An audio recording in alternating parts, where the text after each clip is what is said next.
Overwatch. At some point in our lives, we've all played or at least looked into this game. From its chart-taking release in 2016, Overwatch has had an amazing run of popularity. That is, until a few years ago, or roughly 2019 to 2020.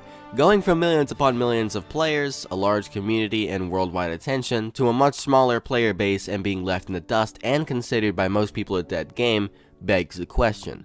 What happened? How could something as big and as exciting as Overwatch take a downfall so devastating? In this video, I hope to answer just that. What happened to Overwatch?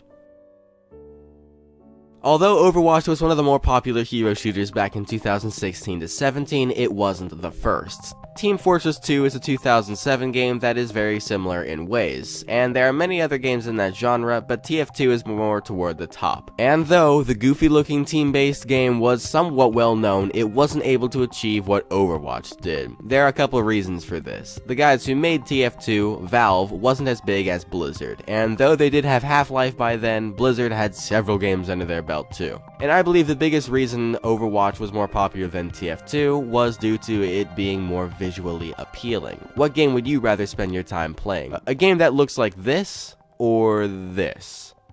Would you rather play as this or this? So it looks cooler than the games in the same genre that came out before it, and it's made by a bigger company. So in 2016, we got Overwatch, and it was popular, but it really started to pick up in late 2016 to 2017. And when you start to achieve a really big player base, you need to make sure that the game is kept fresh so the numbers don't slow down.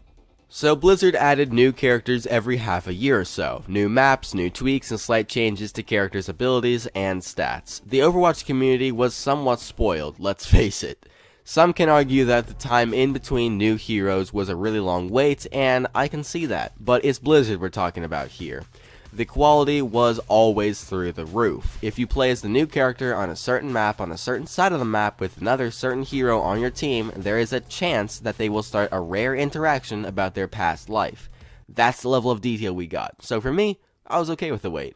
Not only were the updates great with quality skins coming out every major holiday and several minor events popping up all the time, but the team behind the game was amazing as well. The lead designer of the Overwatch team was Jeff Kaplan, and I believe it's safe to say that if you asked anybody on the street about him, they would all have a positive response. Putting his team first and making sure that everyone got the praise and the thanks they deserved, he led Overwatch into greatness. With everything going well for this game, how could it die? I believe the answer to that question has a lot behind it, and we'll get into it, but the first big landmark that the time was coming was a simple announcement, and that right there is where we lost Overwatch.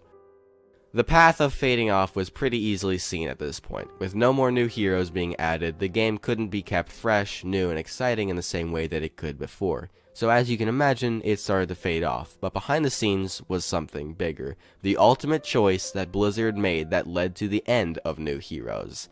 A sequel. When creating a product, it needs to be worth the money. When you create a sequel, it's a lot more complicated. It needs to be worth the money, it needs to stay true and faithful to the audience, the world, and the previous product, and it needs to bring something new to the table. Now, when creating a hero shooters game sequel, geez, it's even more tricky. It can't be the same thing the audience has been playing, so it has to be different or no one will buy it. Now, what are you gonna change? You could mess around with the characters, but if you change them, you're not really staying true to the world of that game or the audience.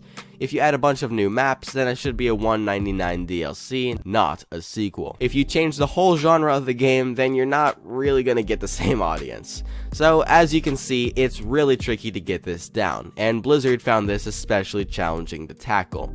They did nail it when they decided to make Overwatch 2 multiplayer free, so well done on that. But instead of at least looking into keeping the first game alive by adding something big every once in a while, so that if Overwatch 2 isn't a success, you have a fallback, they started Overwatch 2 in full force. And I believe that this point right here is where we lost Overwatch. With many other games coming up and more projects rising for Blizzard, the schedule got pretty tight real quick. And with the Overwatch team getting more and more excited about the new game, eventually the first one got left in the dust. My point is, I believe that as soon as Blizzard got carried away with this new Overwatch game, they left the first one to dry out.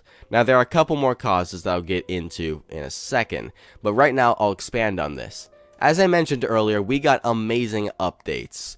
when we got them. The small little details that most people don't even notice only add to the quality and the realism, not to mention our respect for the company and even more specifically Jeff Kaplan and the Overwatch team. But we lost all this when they started working on the sequel. The updates we get now are a fraction of what we used to get. It's gone down to the bare minimum. Instead of new heroes and maps, we get tiny changes to how much damage Reaper's gun does by 0.3. We still get quality skins every once in a while, but you know what I mean, man. And I know we got Malavento as well recently, but still. And how are people going to keep playing when the only changes you've had for the last several years are Reinhardt's shield has 3 more cracks on it when it's at 50%, and McCree's name has been changed? And this right here leads to the other killer, Blizzard itself, or, well, Activision Blizzard.